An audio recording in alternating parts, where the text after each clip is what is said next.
Hi, everyone, and thanks for joining. We're going to wait a couple more minutes to start in case more people are showing up, but I'm just going to share the screen for now. But we will not start before we're officially on the hour.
Hey, hi, welcome everyone who's just joined. I'm going to wait just an extra minute or two in case some people are running a tiny bit late, but we're going to get started shortly.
Okay.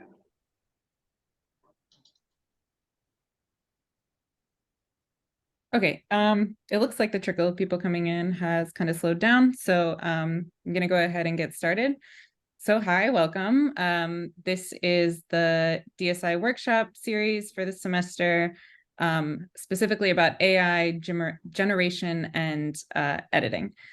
So I am Abby Petulante. I'm a postdoc at the DSI, who I would say I'm primarily kind of a hobbyist around image generation. I think it's super cool, and a lot of my PhD work was with images, so I have a particular kind of passion for them. So I think that the subject of AI in image generation is super cool. I love talking about it. So that's why I'm here today to kind of tell you about some of the tools that exist currently to generate images and some of the stuff that you can do with them. So I'm going to just kind of, I have slides, but I do want kind of a greater portion of this workshop to be kind of showing the iterative process of creating images with AI, because I think that that's kind of far more fun and far more cool.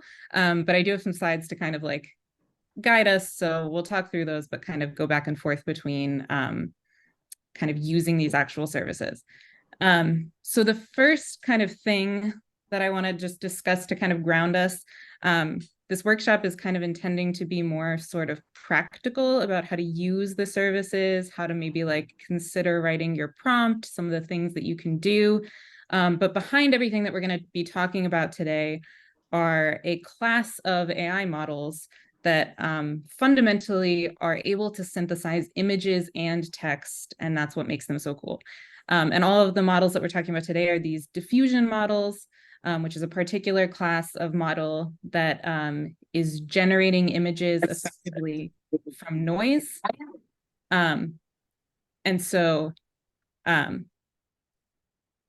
we're basically trying to pull an image out of noise in a diffusion model, and then condition that on text input.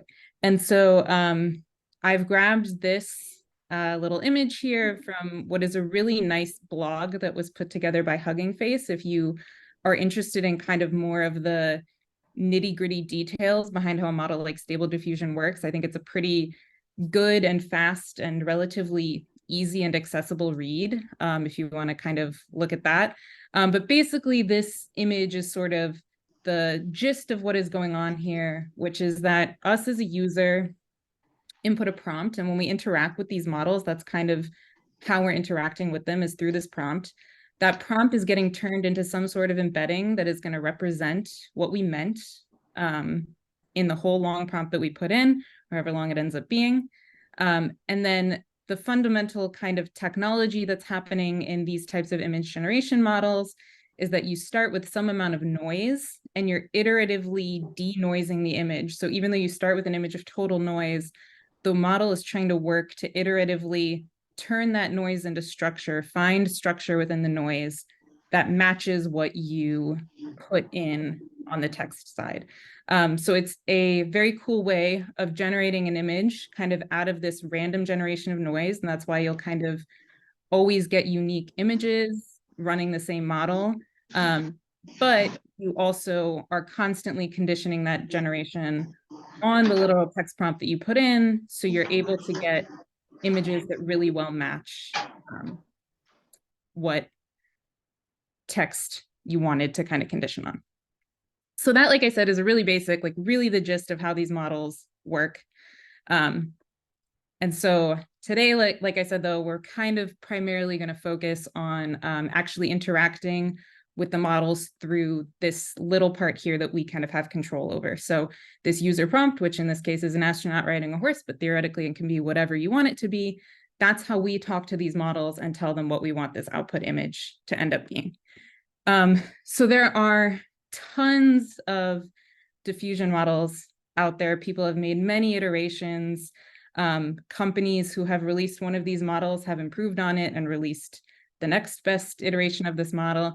But I've kind of highlighted here what I think the main ones are and kind of what the main good ones are in the current landscape. Some of them are paid. It's really common for these types of models to sometimes have a subscription, but a lot of them work through credit purchases. So you can buy like 100 credits, and that means you can generate 100 images. Some of them you buy a subscription to the service in general, and then you get as many calls to that model as you want. But there are some kind of free options out there. And then at the very end, I do want to talk a little bit about this idea of locally running models, because some models you can run, I say locally, but what I'm going to show you is actually technically running in Google Colab, but you can access it locally, and it's another kind of cool way to interact with the models that gives you an extra amount of control. So these are what we're going to be talking about today, the particular services. I'll go over them all again at the end, kind of based off of what I think each one is best and worst at after we've kind of talked through it today. But I'll try to point out as we go through the different things that these models can do, which one of these is kind of suited to that particular task. Also, please, if any point during this whole talk you have any questions, you can write them in the chat or just unmute yourself and ask them, and don't feel bad about stopping me. Ask any questions that you possibly have. Okay. So the first kind of task to talk about is image generation. So the title of this talk was Image Generation and Editing, and we'll also talk about extracting image descriptions. But image generation, I think, is what people most commonly think of when you think about AI images. And that is this fundamental task of turning a text prompt into an image. And so, like I said, the whole thing here on kind of our end is, well, how do we build a text prompt? It's really important to keep in mind when you're doing any of this image generation that the text prompt that you give the model is like literally the only thing that it has to decide what image it's going to make for you. And so it'll have its own kind of understanding about what image structures look like, what tens of things tend to exist in like a forest if you ask for a forest, but really the text prompt is your opportunity to say what you want to see in the image. And so good text prompts in general are descriptive and detailed. You say all of the things that you want to say in a clear, precise way. And they include as much detail as you feel like you need in order to get the image that you want. So if you are going into the image with a vivid picture in your head that you really want the AI to be able to paint, like describe that in detail as much as you can. But the second kind of bullet point that I put here, which is balanced in specificity and uncluttered, is sort of the caveat to that, which is it is possible to confuse the AI model with kind of too much. So while you do want to be descriptive and detailed, you also don't want to ask for 1 billion different things because the model just might get confused. It's a lot to understand. It's a lot to pay attention to. So try to kind of be descriptive and detailed, but pick out what to you is most important for really attention to be paid to, and maybe ignore some elements that are kind of overly specific and might confuse the model, or it might try to optimize on too many things and not be able to handle it. And then the other thing is kind of in terms of components to include, it's great to include concrete and specific objects or subjects, like if you want to see trees and mountains, but you can definitely take advantage of the model's understanding of vaguer things like adjectives, descriptions, and even vaguer things than that, like emotions or concepts, atmospheres. I want this image to feel lonely. That might actually prompt a particular type of color palette or something that maybe isn't even totally in your head what you were thinking, but like that the model has some sort of natural understanding of even these higher level concepts. And then the final two things are quite kind of logistical. Image logistics is always great to put in. So this is things like specifying colors that you want to see or a color palette, specifying an art style, specifying the perspective of the image that you should have. All of those things are kind of, if you can give that information to the model, it will certainly use it, and that can help kind of tailor exactly what you want the image itself to sort of look like. And then the final thing is negative inclusions. You can always in a prompt say what you don't want to see, and the model will understand you saying you don't want to see it. So if you say, I want, a picture of a city street, but with no people, people might be something that it would naturally put on a busy city street, but you can specify that I don't want human beings in the picture, and the model will understand that, like, don't do this and avoid doing that thing for you. So it's always good if you like really are having a problem with the image generating stuff, or you don't want to see certain stuff, to just go ahead and say, don't do that. So here I have an example of a prompt, and we can kind of run this and see what this looks like, that I kind of tweaked trying to get a particular image that I had in my mind. And I've highlighted here what kind of those bins that I just talked about, I think each of these components roughly fits into. So I have image logistics, like I said, like specifying that I want it to look like a drawing, what I want the perspective to be, what I want the colors to roughly look like. I have kind of more concrete adjectives. I wanted a dystopian post-apocalyptic cityscape. So I'm using kind of adjectives like that. I am using concrete stuff, like defining that it's a cityscape, that I want buildings and streets. I point out a specific city that I maybe want it to be reminiscent of. So I say Las Vegas.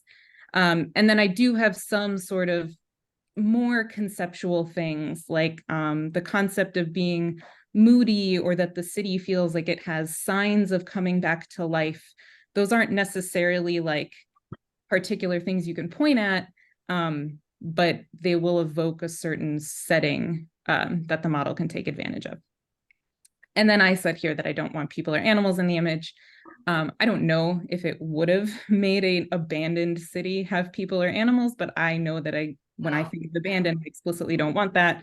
So I went ahead and throw in, don't do that. So we can take, oh gosh, that's not what I meant to do. We can take this prompt and see what it looks like. I think that I did already do this, but I'll regenerate it and then only show you the one that I already generated in case it doesn't work.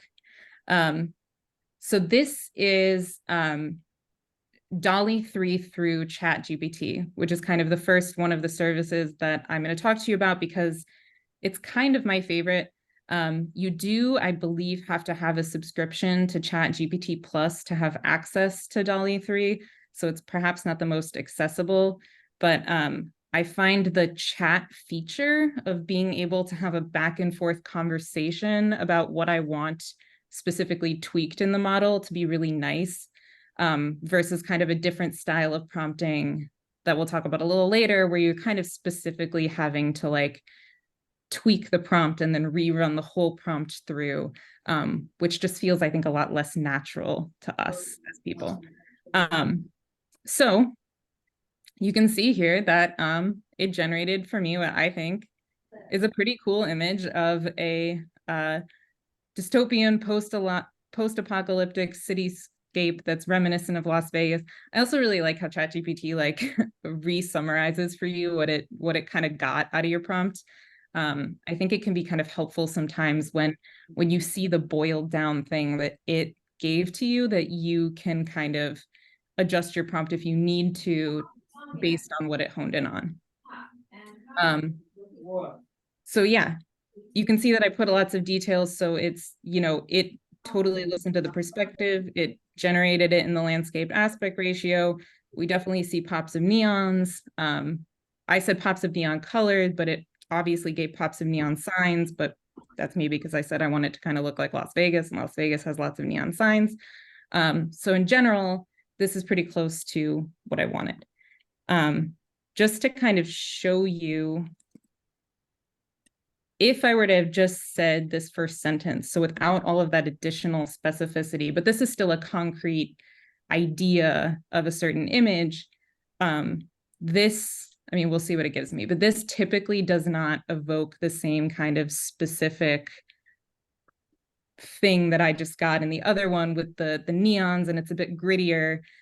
Typically, when I tried to run this, I would get, something that I think was maybe a bit more lacking in color, like it doesn't have pops of neons. It's obviously still a destroyed city, but without those maybe almost like futuristic elements that I was trying to be really specific about in the other prompt. So it's kind of, we could try again, because you'll get always a slightly different thing every time. Oh, clicking on the image and then the eye icon also shows you the actual prompt that was sent to DALL-E. Wait, that's cool. That's a fun thing that you can always reference. I didn't know that. So as Umang just pointed out in the chat that, what I just did, which is you can click on the image and then click on the eye and it'll show you what it actually tried to send to DALL-E, which is really interesting that it like will fill in the blanks for you. And it clearly has, based on these other two images that you've seen, like an idea of what a dystopian post-apocalyptic cityscape looks like when you don't specify that you want it to be kind of bright and still have pops of neon and look like Las Vegas and all of that sort of stuff. So always important in prompting to be specific. I mean, insofar as you want a specific thing. Obviously, there is a really cool aspect of image generation, which is that you can have this back and forth conversation. So really kind of one of the things about prompting with image generation is to do iteration until you get what you want. And so here I put examples of things that you can do in conversational iterations. So just like add something, limit the color palette, don't include specific stuff, but really just whatever you need in order to gear an image to what you want it to be, you can do and continue to tweak it. So this is what I was saying that I really like about DALL-E 3 through ChatGPT specifically, is that you can have this iteration process kind of in conversation, which I think is pretty cool. So like if I were trying to get this image closer to this image, but I didn't exactly know what I wanted yet, or maybe I generated this as a concept and kind of now that I'm seeing this, it's like, oh, I think it's cool, but I wish it was more colorful. You could say like, can you do it again, but make the image more colorful? And from the perspective of the streets of the city, because both of these were kind of generated slightly from above. And so the cool thing about this is that it remembers the conversation that you've had so far. And so it'll sort of build the complete prompt for you based off of both what you've said previously and now this like new concept that you're trying to add to it of like but I also want colorful and I want this different perspective. And so here's a new image where it's made it very colorful. I could now come back to it and be like, okay, roll it back a little bit. That was a lot more colorful than I wanted. But that you can kind of do this process in this super iterative way is really nice. And then, yeah, the cool thing about this feature would be that then when you've generated something through this iterative process that you're super happy with, it can tell you what it kind of came up with based off all of your direction as a final prompt is. So that is really nice. You don't have to like backtrack and stitch together your own prompt out of everything that you've asked for. You could just get the final prompt. So like I said, this is a conversational way of doing it that I do really like about specifically DALL-E 3 in ChatGPT 4.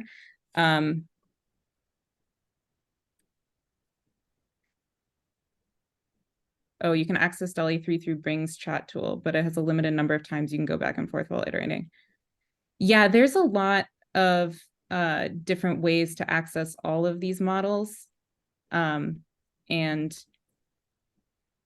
some of them are free and some of them are free for a little bit of time and some of them are paid. Like we could talk about this service Poe just really briefly because it's not really like a website specifically for these yet, but Poe is another way to access some of these models. And I think like Stable Diffusion is free through here, although Stable Diffusion is also free through the other thing. So there's lots of services to get to all of these models, even though they're built by specific companies. And so that's great to know because I do not know of all of the different ways to access each of these because there's so many. Can you iterate on the same base image? So specifically through here, we'll talk a little bit more about image editing. Specifically through here, not like explicitly. So you can't say like recreate that exact same image, but with additional color. At least through the chat feature with DALL-E, I think in principle, DALL-E should have the capability because like DALL-E 2 did, I believe. So DALL-E 3 should, of doing image editing, but it's not available here. So ChatGPT doesn't have any access to what the original image was to like edit it directly. But we will talk about services that exist to iterate on the same base image and just make tweaks to an additional or to an existing image that you already have. So yeah, currently with this particular way of iterating on it, you are essentially regenerating an image from scratch that now has tweaks to the overall concept that you wanted, rather than generating a copy of the original thing, but with an edit. Why does AI image generation often exhibit poor spelling accuracy? It just has to do with kind of the way that training has happened in these models, that they aren't like specifically, there is no kind of explicit thing that is verifying that text generation is accurate in the image. So like it does know what text looks like, and that's why you can get it to get something that's representative of text, but there is nowhere in the whole model an explicit check on what is the text in the model, and then is that like real text, if that makes sense. So if you ask it for like a logo, it'll give you, you know, like gibberish, like Sims, the video game writing that kind of looks vaguely like text, because it knows that text is like structured letters, but there's nothing that's verifying that in that image text is what it wants. Yeah, I always think about Sims lingo when I when I see the AI generated text. Okay. So yeah, that was in conversation, but here I'll show with DALL-E 2. So this is kind of OpenAI's interface for DALL-E 2 right now. This is also paid and you have to buy credits. I don't know if there's a free way to access DALL-E 2. Feels like there should be. But I'll just say surprise me, and generate a painting of a fox in the style of Starry Night. And we can just see what it makes for us. And then talk about how we would kind of iterate on that if we wanted to change it. So, okay, let's say like, I don't know, a painting of a fox, but like maybe I specifically wanted it to look like a watercolor painting. Like I'm realizing that, oh, I kind of meant a watercolor painting, and like, I don't know, I want the colors to be like greens and pinks because it's thinking blue and gold because of Starry Night. So you can do that type of iteration in something like this, but this is an example of you directly editing the prompt instead of kind of doing this conversational type of editing that happens in something like this. And well, you might say that these images don't look as good, but that's probably mostly because it's DALL-E 2 instead of DALL-E 3. But kind of which style of talking to the model about what you want is a little bit up to preference. Probably what's more going to motivate your choice of model is how good the model is at the specific thing that you want to do anyway. But like I said, I do quite like the conversational aspect to this. I just find it nice to work with. Okay, well, so there's a few other kind of additional, I'm not going to say minor, but just kind of things outside of like writing an explicit prompt that you want to also just kind of think about. So the first thing I will say is that the order does to some degree matter. So usually what you put kind of earlier in the prompt, there's slightly better attention paid to it. And I find that this structure of kind of starting with like a one sentence, like elevator pitch of what you want, and then adding additional context. And then I always save the negative inclusions for the end. I don't know if it's because it seems like the model understands it well enough that I don't have to put it like way at the beginning. Like it usually gets what I mean if they're tagged onto the end, or if it's just for my own kind of compartmentalizing the prompt once it starts to get long. But this is kind of roughly the order that I follow. And if you have a really lengthy prompt and you find yourself feeling like you have to repeat elements in order for the model to pay attention to them, it might be worth also trying to move those elements closer to the front, or maybe in that first sentence, because just the way that the text is kind of processed, things that are closer to the beginning get just like a little bit better understood than stuff that's coming more towards the end. The other kind of consideration or like tip maybe is to take advantage of common knowledge. So some models will refuse to take advantage of common knowledge. So like in Chat GPT, I can say like, draw me a picture of Cinderella in the style of Van Gogh. And it should refuse. I know it says it's creating the image, but it usually refuses, and it gives you the reason that Cinderella is a copyrighted character, and so it's not going to generate an image of it. Some other like Stable Diffusion, I gave that same thing to, a painting of Cinderella in the style of Van Gogh, and it has no problem with the fact that Cinderella is a copyrighted character.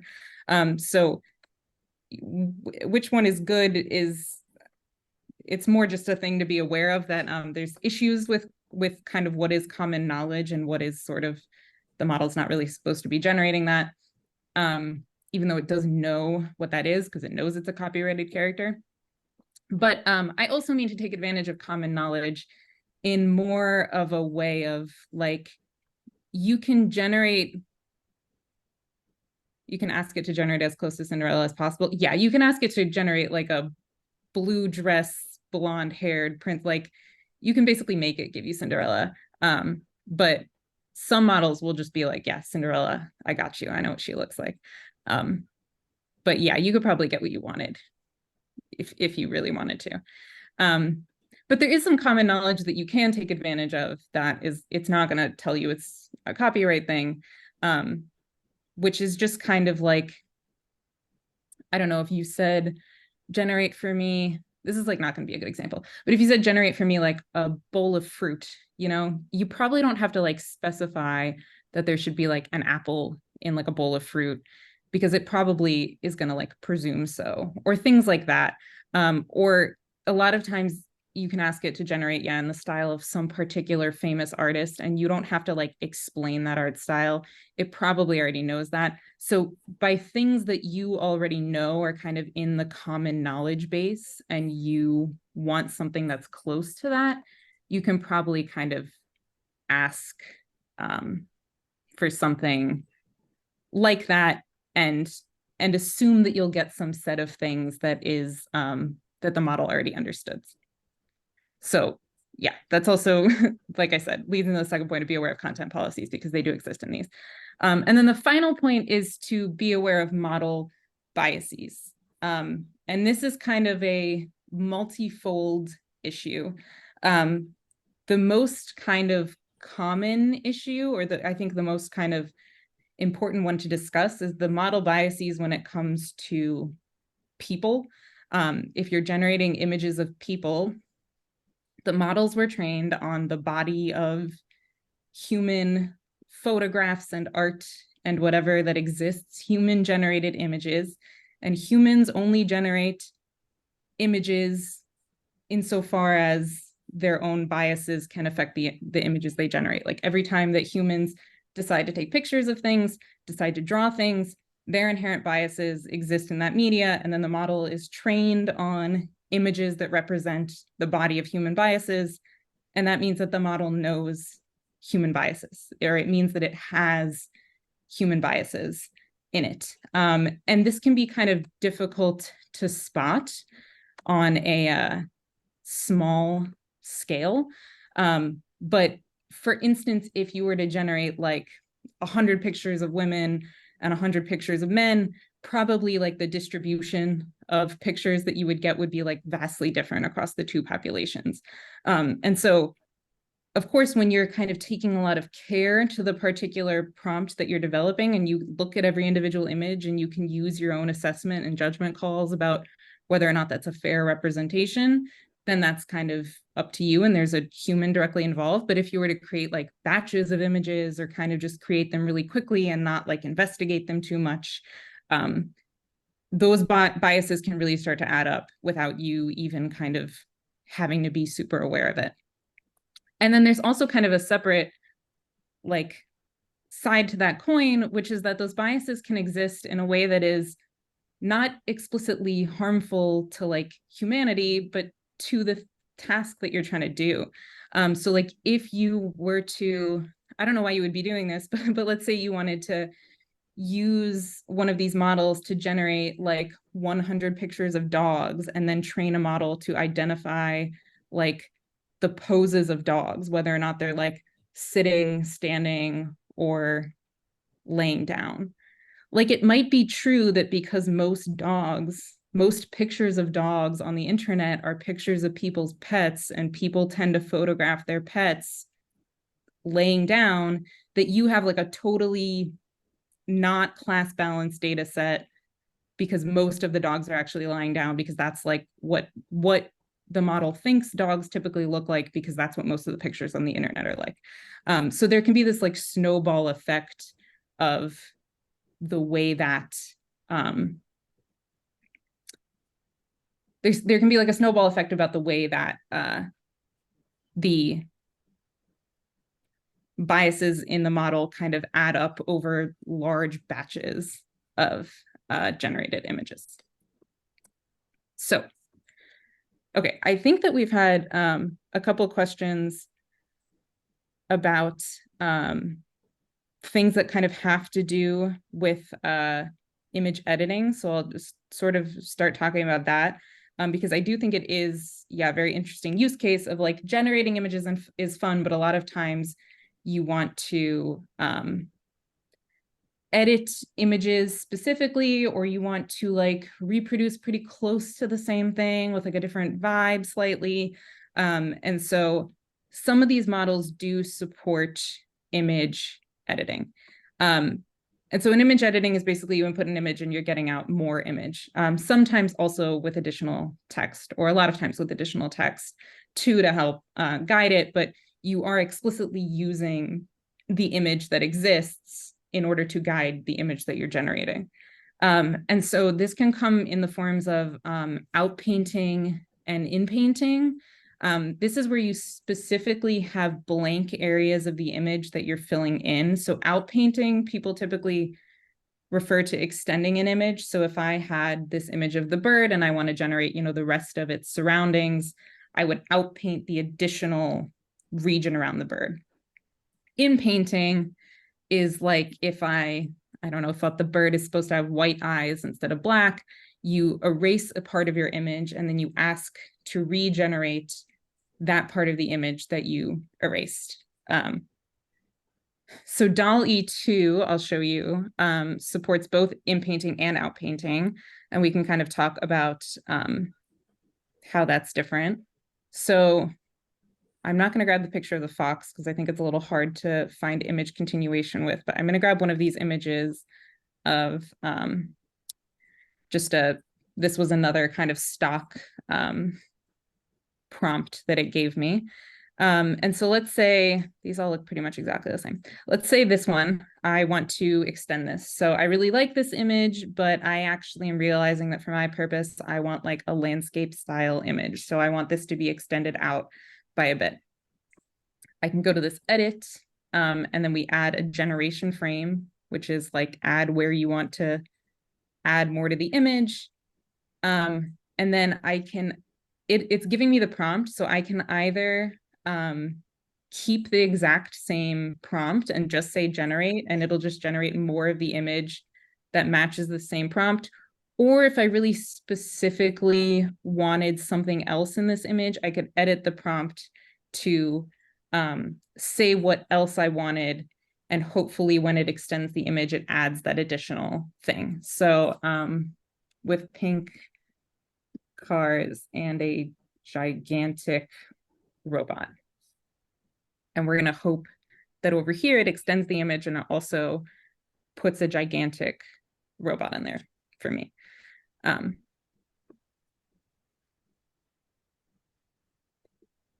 This one kind of takes a while.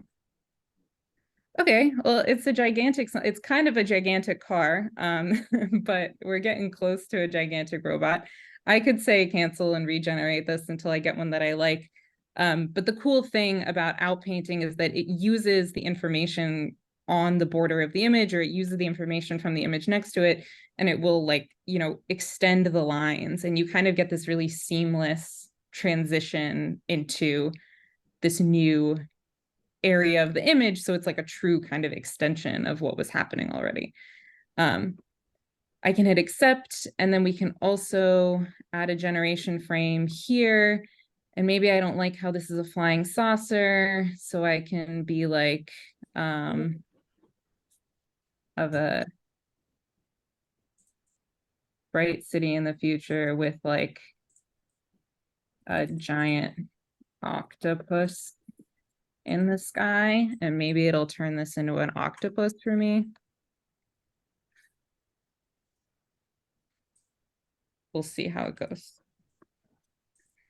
So whereas that was, they're kind of both the same, like image painting, but whereas that was like out painting, so you're extending the bounds of the image, in painting would be you're replacing a portion of the image with something else. So that, yeah, vaguely looks like an octopus, sure. So yeah, I'm not totally positive what other of the services support this, because a lot of them I'm on a free trial on, which means I don't have a lot of stuff, but I do know that DALL-E 2 supports it, and I'm pretty sure that other things make this possible.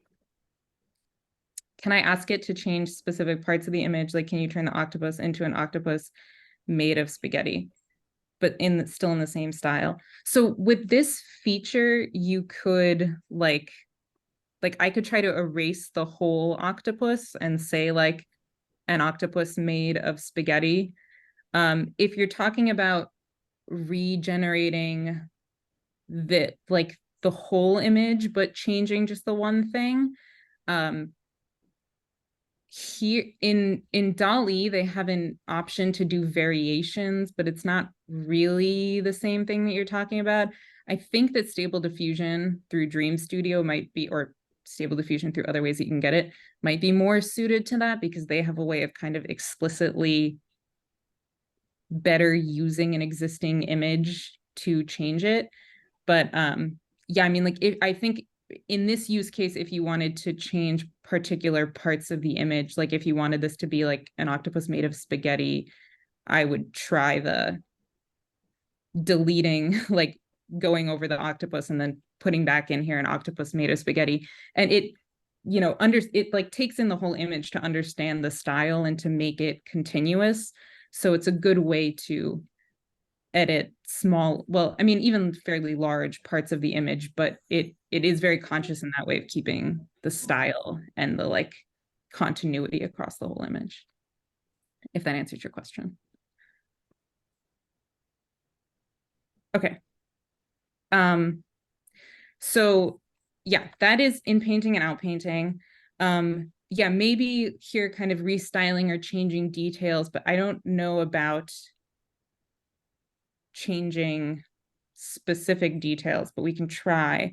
Might be better through Dream Studio. So here we can edit an existing photo. And so we can see, okay, that's it, wait.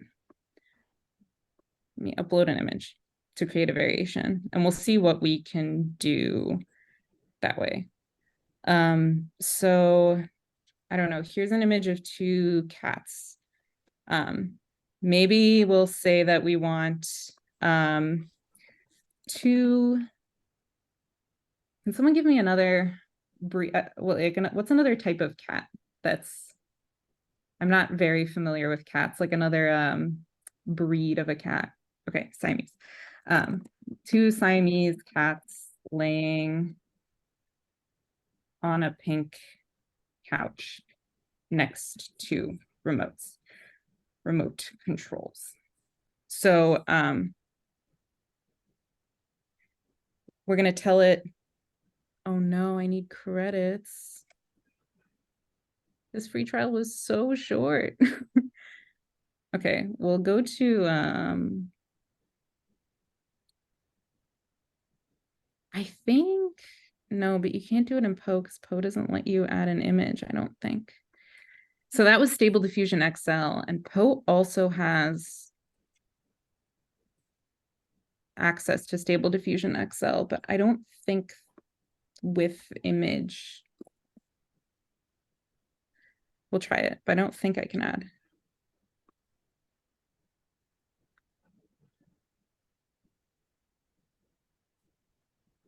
Okay, well, that is really unfortunate. I mean, to show you, but this is a little bit different than the thing that you're asking about changing a specific thing, but like the title slide image for this talk, I generated using DALL-E 3. And when I originally generated this image, I mean, I just thought it was kind of fun to like get whatever it gives me. But I was like, oh, I don't really get the AI vibes with this. Like, I wish that there was a computer doing the painting or something like that.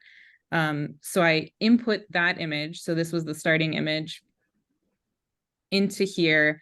And I created a variation where I changed the prompt to be a computer drawing a beautiful pastel watercolor painting. And it did a good job of pretty well keeping all of the kind of original content of the image, but just tweaking what I told it to, which is turning what was once an easel into a computer. So I do think for what you're talking about, which is mostly keeping the same image, but making like a tweak to it that is more, yeah, almost more like stylistic, this would be able to do it. Although I'm really curious if this Siamese thing would have worked out. Maybe if somebody else has can use your free trial, to really quick try to do this type of task, and then can tell us what the results were. I would be really curious to know kind of how well it does on this. But yeah. And then the other kind of huge thing in the image editing realm that I want to talk to you about is ControlNet. ControlNet is a specific, it's not really a model in and of itself. It's kind of like an architectural like edit to existing models that allows models to very specifically constrain the image generation on these like structural properties. So here is an example of a series of birds that were all generated with ControlNet. And what ControlNet will do is it'll take an input image, it'll create some sort of map. So this is one option of a type of map that it'll create, but it has other options like preserving pose or other details, but they're all kind of like I said, structural details. And you can essentially like, it's almost like repainting that image, or keeping some of these really specific constraints exactly the same, but sort of editing around them to generate different examples. So here we've recolored the bird in like 4 different ways, and you can specify you want exactly a white bird, and it'll give it the exact same kind of pose and overall structure, but just change some of the specific details. And so the easiest way I think to kind of play around with ControlNet is through Hugging Face spaces that exist for it, because you can kind of easily add whatever you want to an already existing Hugging Face space. So let's say that I had this picture and it's really cool and it's beautiful pastels, but let's say I wanted like a dark, creepy, scary image of a painting, of a watercolor painting coming out of the canvas. So like totally different in the kind of like overall vibe of the image. This might take a second because apparently we are very low in the queue. But what this is going to do, because I'm specifically on the one that makes this canny edge map, you'll see once this finishes running that it will transform this image into an edge map and say, okay, those edge maps are like, I am definitely constraining on that. So I'm only building within that structure of the edge map that you have defined for me. And it'll essentially do what is kind of like a recolor, but also a bit of a restyling, but like within the specific constraints of the edge map. And like I said, it exists for other things, like people do it for poses. Here you have these scribble ones where you can kind of draw lines. So instead of making the edge map out of an existing image, you can draw whatever constraints you want and it'll fill in within that. So there's a whole bunch of different like versions of ControlNet that exist. But when you want to create an image that follows some very specific sort of constraints, ControlNet is an amazing way to do that, to sort of copy all the structure of an existing image and just make tweaks to it in that kind of way. I don't know if this will finish running. We can check on it later. If this is real, that's it's going to be a long time. Okay.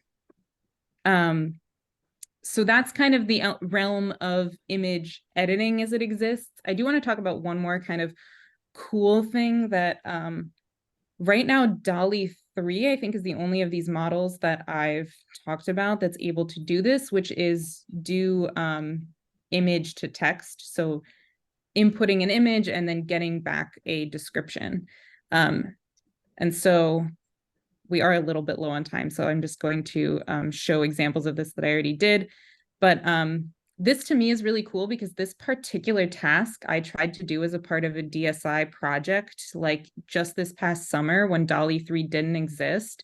And this task was like impossible. So giving it a picture from a children's storybook and asking it basically to describe what is happening in the image, and it does a really good job of describing it. Actually, there's 2 main characters, Peg and Cat. Peg is the young girl with orange hair and a green jacket, striped leggings. She's holding several letters. It does say one stamped envelope is holding prominently in her right hand. So it's not understanding that that would have been her left hand if she was really standing in front of you. Her companion is a blue creature with a large round body sitting on a green cushion. So that's pretty accurate. This I thought was really funny at the end here. The setting suggests a room with a circular rug. That's all right. And a large window showing a partially visible pizza. So that's what it's interpreted this to be, which I just thought was hilarious because, but it is really cool. Like, maybe it's hard to appreciate when it's because it still got stuff wrong, but like truly like image to text was so bad not very long ago. It would totally make stuff up and describe stuff completely incorrectly. So it's pretty cool that you can get decently accurate descriptions of images now, even of a drawing of a children's book, which is maybe a little bit harder of a task to describe. And then the final thing that's kind of cool is that it can also read the text off of the image. So here I have that exact same picture where there's obviously text on the screen, and I ask it what the text in the image reads, and it's able to read that. Which again, like might not seem like a big deal because obviously this text is super clear, but really like this was a challenge for some of these models, or they just kind of weren't properly trained to do it until not that long ago. So it's pretty cool to see it be so accurate now. Okay. So based on what we talked about today, this is like a really quick summary of just kind of where I think each of these tools excels. I know I didn't really get to show you Stable Diffusion because I ran out of so it's free for a small amount of time. Midjourney is the same, that they have a free trial that you can use. Midjourney is weird though, because also you can like use it for free through Discord, but then you like can also pay for credits, but then they also have a subscription model. So they have a bunch of different models for paying them, which is kind of strange. But there's also like other ways to get these models potentially, through services like Poe, where Stable Diffusion might be free, but has a very, very restricted prompt size that you can use. So there's other options, but in terms of what the literal models are able to do, here's where kind of I think that they tend to be best and worst, where maybe you would consider them. So DALL-E, I think, is really good, or DALL-E 3 specifically is really good at realistic imagery. Usually it's kind of default for you is to create a pretty like super high definition, pretty realistic image. So it's pretty good at like if you wanted like a totally believable image of like a person, DALL-E 3 would be pretty good at it. It can also handle pretty long prompts. It can handle lots of conversation around prompts. And it does that image description thing that I was just showing. DALL-E 2, I think, is awesome because of the in-painting, out-painting stuff that we just talked about. Those are super cool features, and that exists right there in DALL-E 2. Midjourney, I think, so again, we didn't talk about it, or I didn't show it explicitly, but Midjourney, this is the site that will give you a free trial. So we can just generate one really fast and see how that goes. I think that Midjourney really excels at kind of like really creative images. Like it seems to really grasp like art styles and stuff that's just really like visually neat and exciting really well. So if you want just like right out of the gate, like really visually stunning images, Midjourney does a really good job. And with particular art styles, it does a really good job. Stable Diffusion XL, I think, also does a really good job at specific art styles. It also has that option to edit images, which again, we didn't really get to explore, but it's pretty good. And you also get a little bit more control. So you have a few more of these settings about kind of aspect ratio, number of images, explicit kind of negative and positive prompts. Like a few of those things just don't exist in a lot of other services. So it's cool to get to set those things pretty explicitly through Stable Diffusion on Dream Studio. And then ControlNet is, of course, going to be best if you want those specific structural constraints. So if you want to, well, they finished, but they didn't really finish.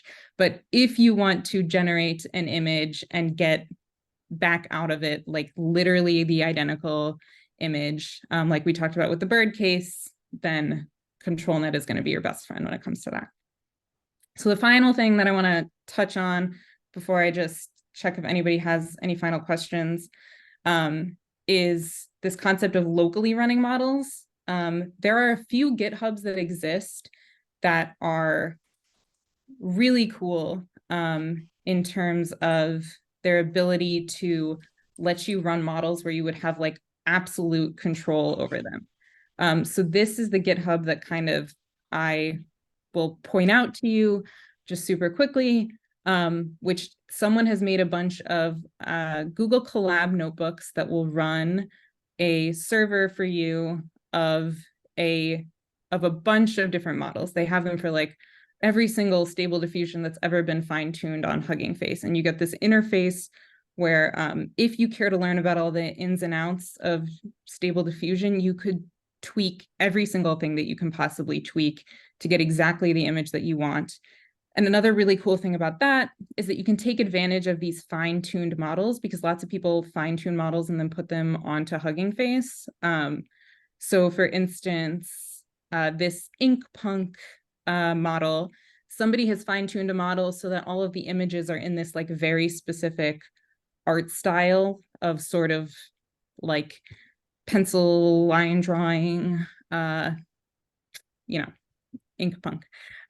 type of art style. And so if you really want to target an art style, you can do that through these Hugging Face spaces, and these Google Colab notebooks kind of exist for you to locally run and fully control models run that way. And they also have the normal versions of Stable Diffusion that aren't fine-tuned in any particular way. And I believe that ControlNet also has a GitHub where you can grab and run your own radio space for ControlNet. So it's just an additional option of if these services are kind of like being annoying because they cost money and like you have to go through a lot to get what you want, that this is a really good option, and it runs on Collab. So it's locally, but like it's not local to you, which can be really nice.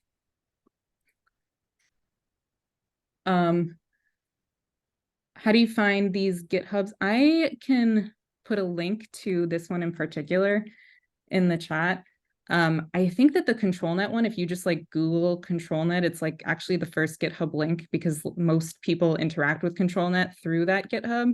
I'm not sure. I think that other ones exist, like for running, maybe not necessarily on Collab, but in different ways. But in general, they're very popular.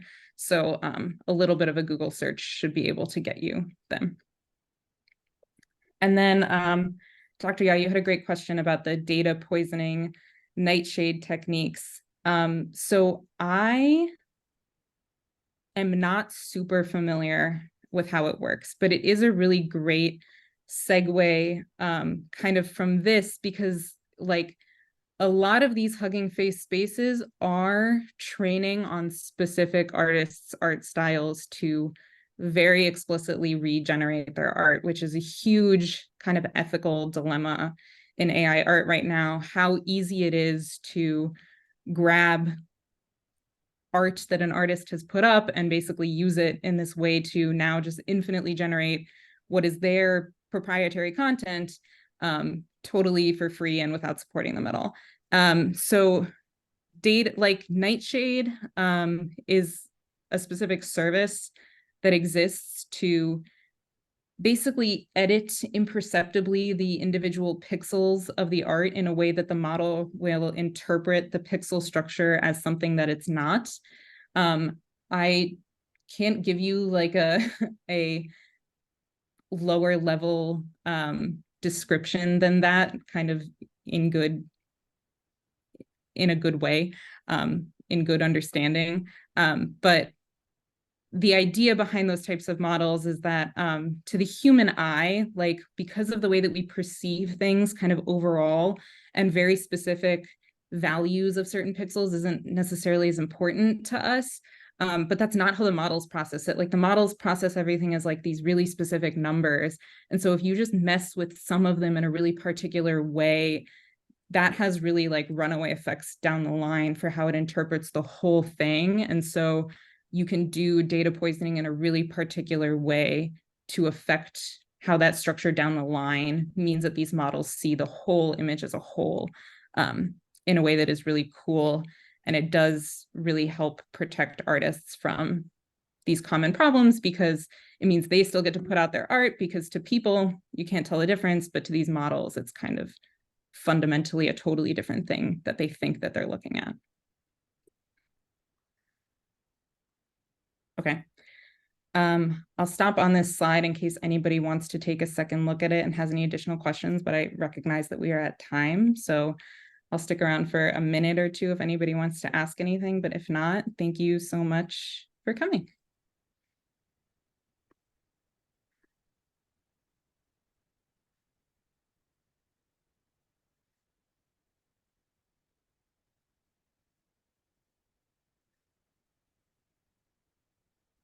Hi, my name Yeah, is Faye. Thanks so much for spending time on this webinar for us. yeah, of course. Um, I just wanted to ask a little bit more about image editing. Mhm. I'm curious about using image editing to like simulate like facial plastic procedures Yeah, to see if that would be like something. It's basically like a research project I'm thinking about doing. Would that essentially be possible with like control net, or would that be um the more reasonable approach to take? Like, say for example, I give this image, I'm like, this is a patient interested in facial plastic surgery. She has cosmetic concerns about her nose. Can you edit her nose to give her the optimal profile and frontal views? Blah blah blah blah blah, per yeah. se. So that is a really great question. I think that in principle, a control net like thing could do a really good job of that, but it might be a function of um, like when you so yeah, I don't know if something in control net exists right now to support it, but for instance, like when you create like a edge map out of like an image of a person, I could see a way that you could edit like portions of the edge map to like, maybe if they don't want to change like their cheekbone structure or something, you can take advantage of the canny edge map, which will kind of map out the structure of their face and then erase certain parts of it so that it'll perfectly keep the edge map of the parts of the face that you don't want to change. But once you've kind of blotted out the areas that you don't want the edges to remain the same, that you want to significantly change, like I think that would be a way to use control net to keep almost entirely everything the same, but edit just this little structural part that you want to. Does that make sense? Kinda. What's an edge map again? So an edge map,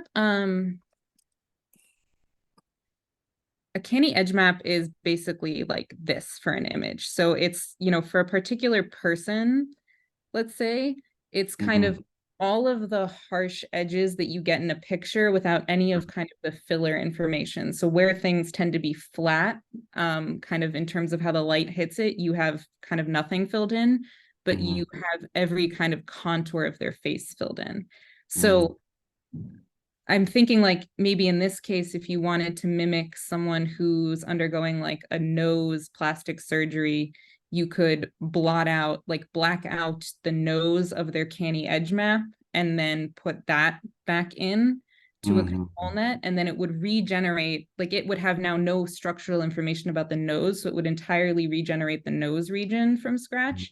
But like the eyes and the lips of the person would have to follow this edge map. And so those would remain kind of structurally unchanged. Okay. Okay, cool. Thank you. I really appreciate your time. Yeah, of course.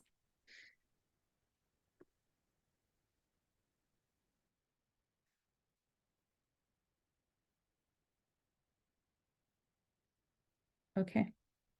Thanks, Abby. I had a Yeah. quick question. Just been playing with the ChatGPT DALL-E 3 model that you just ran through, and trying to create sort of recurring, consistent character. Mhm. And the challenge we had was, so we created a character model in terms of a description and then tried to reference that both by name and including the entire description each time. Mm. It created very similar, a very similar character, but it had, it was like various iterations of that character versus having a consistent character replicated. Right. And didn't know if there were any tips on if that is even possible with the models currently. Would it involve, you know, training them on an image, or are there other approaches that we may be able to take? Yeah. So certainly training would be an option of how to do it. So like these models that train on particular art styles, or you would train on the particular art style of the character, or you could train on the character by name, right? The way that like the models do know what Cinderella is, even though they won't say it. Okay. But I don't know if you necessarily need to do that. So I think that maybe the issue is that DALL-E 3, as far as I'm aware right now, doesn't have any way to like use your image that you have to like strain another image. So I think that you're really along kind of the best way of thinking you could get with DALL-E 3, which is to like, once it creates an image, ask it like, what is the most detailed description you could possibly give me of this image so that I could get you to regenerate this for me. And it'll probably give you something that's pretty good, but like you said, it's hard to say if that'll give you something really consistent. I do think that maybe something like Stable Diffusion with its kind of image uploads. So the thing that's cool about this is when you upload an image, you can say how much of it you want to keep, essentially, is what this image strength is. So like if you make it really high, you're going to kind of basically say, I want you to keep the vast majority of it, versus if you start to make this lower, you'll kind of erase more of the overall components. I can't say for sure that that would work great though, because you might have to kind of erase enough in order to get a significantly different image that it now doesn't really remember what the original image looked like at all. So that, I mean, this could be a potential way, but I think that you'd have to kind of play around with this image strength parameter pretty strongly to kind of motivate that. But maybe this combined with that really, really detailed prompt that Chat GPT is like helping give you could give the results that you want.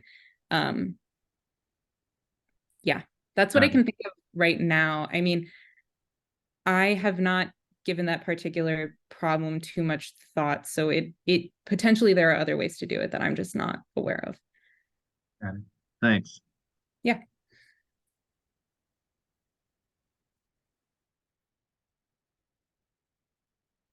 Okay.